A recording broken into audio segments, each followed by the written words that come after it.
ಎಲ್ಲರಿಗೂ ನಮಸ್ಕಾರ. ಸ್ಫೂರ್ತಿ ಮಾತುಗಳಿಗೆ ಸ್ವಾಗತ. ಈಗಾಗಲೇ ನಾವು ಹಾಡಿರೋ 2 ಮಕ್ಕಳ ಹಾಡುಗಳು ನಿಮ್ಮೆಲ್ಲರಿಗೂ ತುಂಬ ಇಷ್ಟ ಆಗಿದೆ. ಇನ್ನು ಮುಂದೆನೂ ಕೂಡ ಇನ್ನೂ ಒಳ್ಳೊಳ್ಳೆ ಹಾಡುಗಳನ್ನ ನಾವು ನಿಮ್ಮ ಮುಂದೆ ಪ್ರಸ್ತುತಪಡಿಸ್ತೀವಿ. ಹೀಗೇ ನಮಗೆ ಎಲ್ಲರೂ ಸಪೋರ್ಟ್ ಮಾಡಿ ಅಂತ ಹೇಳ್ತಾ ಇವತ್ತಿನ ಹಾಡನ್ನು ಶುರು ಮಾಡ್ತೀವಿ. ಹಾಗಾದರೆ ಇವಾಗ ಯಾವ ಹಾಡು ಹೇಳೋಣ? ಗಾಳಿ ಗಾಳಿ ತಂಗಾಳಿ ಹೇಳೋಣ. ಆಯಿತು ಸರ್.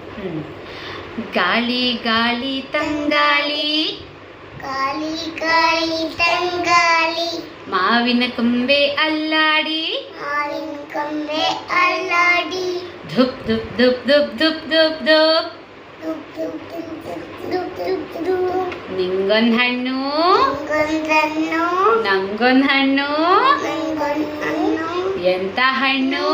ಮಾವಿನ ಹಣ್ಣು. ಧನ್ಯವಾದಗಳು. ಧನ್ಯವಾದಗಳು.